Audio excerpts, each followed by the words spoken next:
O Sinivaldo é da ordem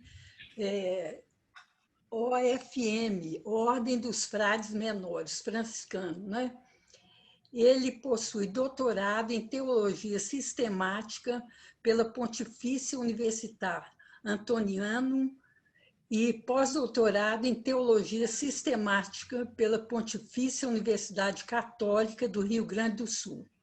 Atualmente é pesquisador e professor de Teologia Sistemática no programa de pós-graduação em Teologia da Faculdade Jesuíta de Filosofia e Teologia, a FAGE, em Belo Horizonte.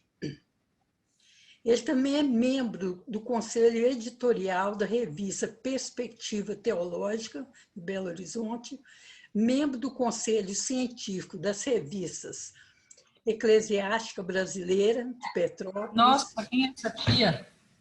Rema, de Juiz de Fora, e Fronteiras de Recife. Gisélia, boa noite, Magali, boa noite a todos e todas. É um prazer, né, estar aqui de novo com a família franciscana e com todos os ouvintes para refletir sobre esse tema que, como a Zélia lembrou, é de suma importância, né? E nesses 15 minutos eu gostaria de falar um pouco sobre dois pontos que eu considero importantes. O primeiro é sobre as raízes bíblicas do diálogo. E depois sobre a oportunidade, a relevância desse tema do diálogo ter sido escolhido, justamente tendo em vista essa situação de polarização na qual nós estamos vivendo no Brasil. Né? Então, a primeira coisa, se a gente lê a Bíblia, né, percebe a importância do diálogo. A salvação, ela nos é narrada como uma experiência de diálogo. Né? Começar pela criação. O primeiro capítulo do livro do Gênesis nos narra a criação como Deus dialogando com suas criaturas, né? Chamando-as à existência no contexto de um diálogo. E elegendo as suas criaturas interlocutores. Deus cria as suas criaturas já chamando-as a essa interlocução. Existimos no bojo, no contexto desse diálogo com Deus. E na medida em que Deus nos convoca, Ele nos chama pelo nome, Ele também nos comunica, nos propõe a missão que Ele reserva para cada uma das suas criaturas. E assim nós vemos que a história da salvação, a aliança, é um diálogo, uma proposta divina que conta sempre com a resposta humana. E Jesus Cristo é, por excelência, a palavra do Pai que se faz carne. Deus, no ápice dessa história da salvação, envia o seu Filho, que é o Verbo, é a palavra feita carne. E esse seu Filho é a expressão melhor dessa atitude dialógica de Deus. E se nós acompanhamos o ministério público de Jesus, nós percebemos que Jesus é aquele que dialoga sempre. Se a gente lê com atenção os evangelhos, nós vamos perceber que Jesus, a todo momento, ele está dialogando. Dialogando, procurando se pôr no lugar dos seus interlocutores. Por isso, Jesus, ele há maneiras distintas de conduzir o diálogo. Seja quando ele dialoga com a prostituta, seja quando ele dialoga com o leproso, quando ele dialoga com um fariseu, um doutor da lei, com as crianças, com o jovem rico. É impressionante perceber como Jesus se põe na pele do seu interlocutor. E ele dialoga a partir da experiência do seu interlocutor, solidarizando-se com ele. E o que é mais importante, Jesus, ao longo do seu diálogo, ele remete ao seu interlocutor sempre à própria experiência e às circunstâncias. Não a partir de princípios abstratos.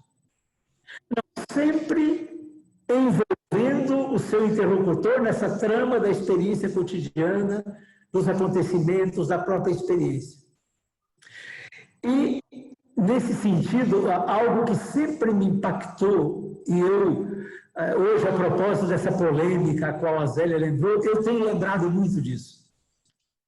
Porque Jesus, ele dialoga até o fim, né? Mesmo lá no interrogatório com Pilatos, ele está dialogando, ele tá tentando levar Pilatos a que ele, né, possa dialogar e acolher a sua proposta.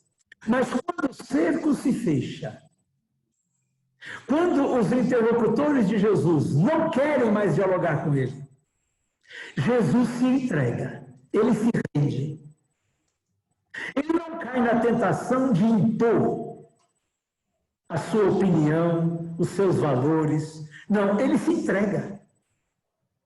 E eu acredito que é por isso que a comunidade joanina reconheceu nele a verdade. Eu tenho pensado muito nisso. Por que é que Jesus foi reconhecido? Não foi ele que disse que era, ele foi reconhecido como caminho, verdade e vida. E talvez ele tenha sido reconhecido como a verdade, o caminho e a vida, porque ele jamais caiu na tentação de impor alguma coisa a seus interlocutores. Porque eu penso, e tenho pensado isso a partir dessa experiência de Jesus, de que não existe maior contrassenso do que alguém se dizer possuidor da verdade e querer impô-la aos outros. Na minha opinião, esse é o sinal mais claro de que ele está longe da verdade. Porque Jesus, que foi reconhecido como a verdade, jamais se impôs. Dialogou sempre. Procurou sempre seduzir o seu interlocutor, remetendo à realidade, nunca argumentando com princípios abstratos, teóricos. Não, sempre tentando inserir os seus interlocutores na trama da própria experiência, na experiência coletiva, na experiência histórica. Então, eu diria que o diálogo para nós cristãos ele é de extrema importância. E eu diria que Deus nos fez diferentes para que nós pudéssemos dialogar e para que pudéssemos experimentar essa proposta que Ele nos faz de viver a comunhão plena entre nós e com Ele. Porque somos diferentes, podemos viver a comunhão. A igualdade monótona dos mesmos, no máximo, gera uniformidade, que é o oposto da comunhão. Fomos criados diferentes para poder experimentar a comunhão. Só o que é diferente pode convergir, pode comungar, pode gerar comunhão. Portanto, a diferença é dom de Deus. E o diálogo é a maneira nossa de lidar com a diferença. Aprendendo uns dos outros, nessa ciranda, né? Onde a gente faz esse esforço para se colocar no lugar do outro, para estar na pele do outro. Acreditando que quanto mais a gente fizer esse esforço, mais a gente vai se exercitar também na compaixão, no respeito. E vamos crescer todos, vamos nos enriquecer. E estaremos nos exercitando nessa que Deus gratuitamente nos oferece, porque Ele mesmo é a comunhão perfeita e diferentes, entre Pai, Filho e Espírito Santo. E Ele nos salva como? Chamando-nos a viver em comunhão com Ele. Então, esse é o primeiro elemento. O diálogo, ele é genuinamente bíblico e cristão. Mas eu diria que a escolha do tema do diálogo para tema da campanha da Fraternidade Ecumênica desse ano, ela também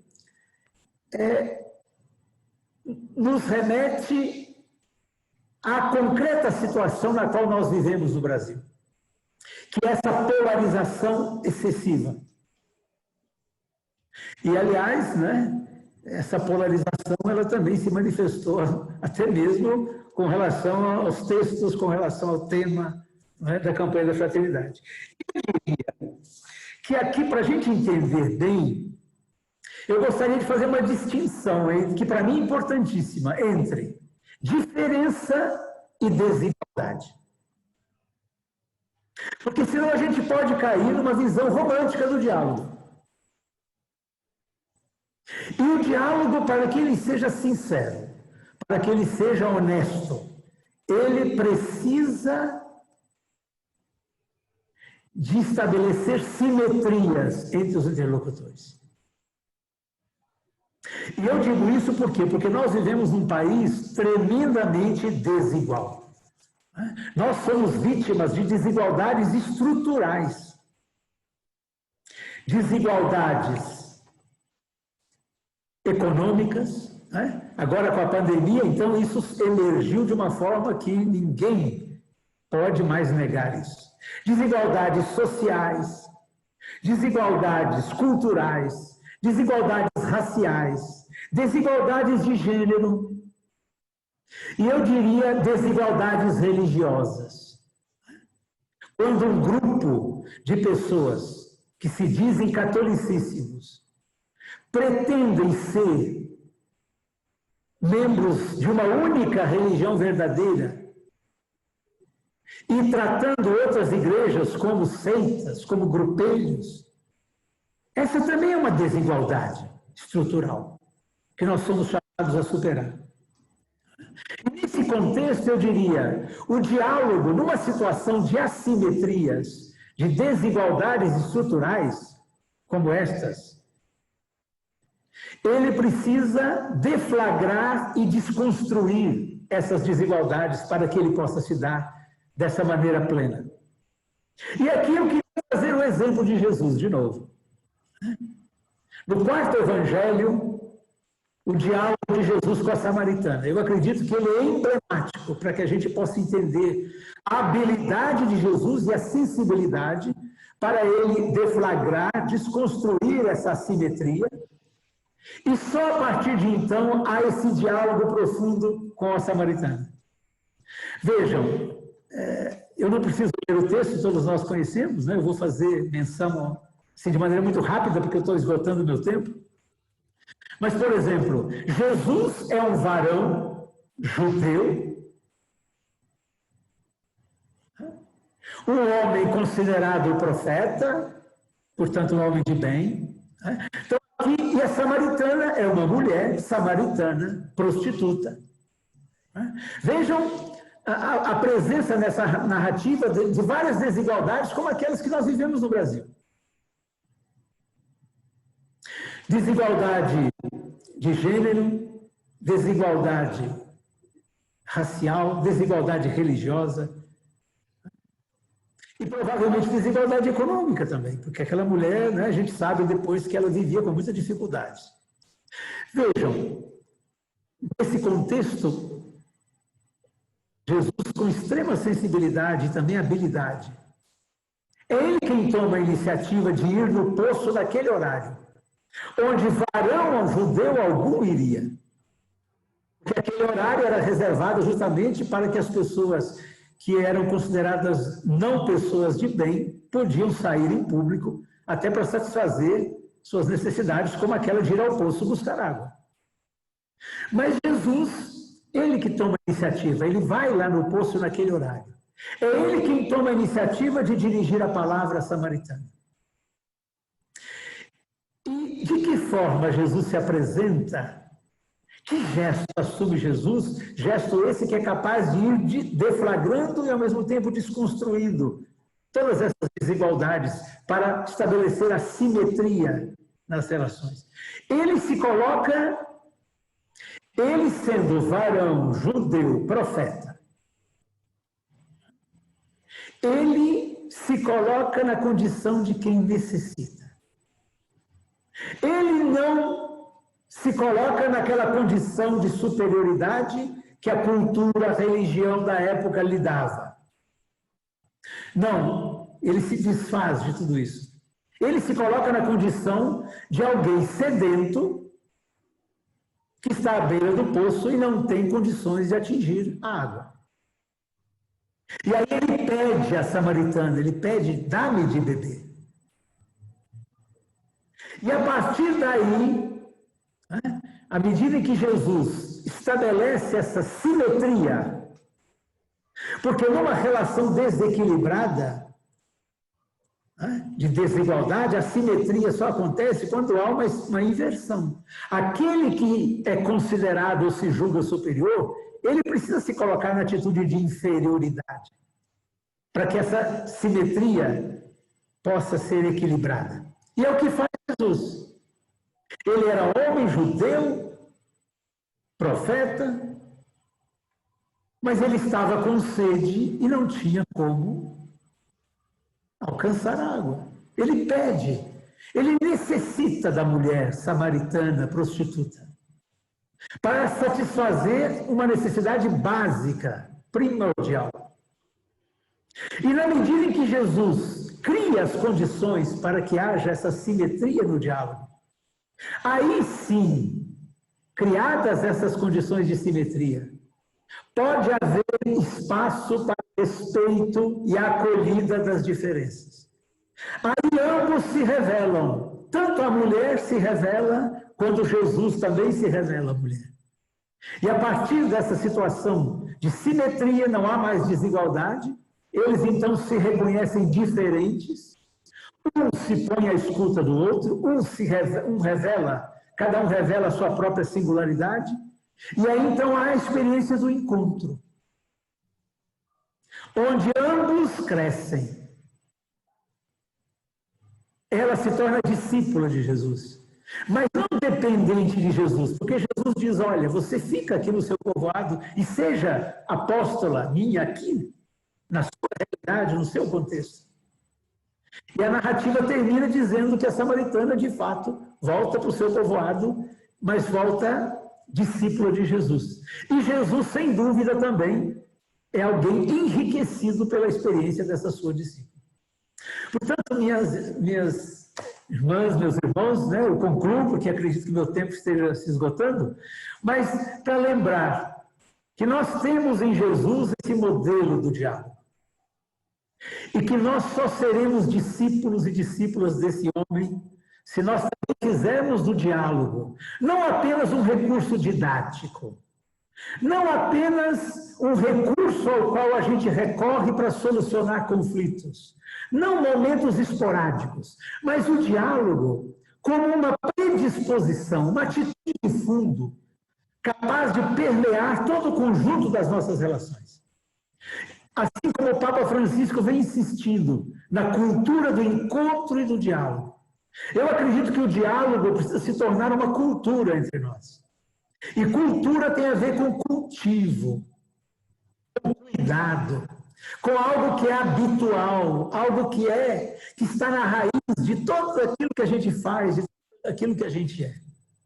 Portanto, enquanto discípulos de Jesus, aquele que dialogou sempre, até o fim, nós somos chamados a ser também homens e mulheres do diálogo.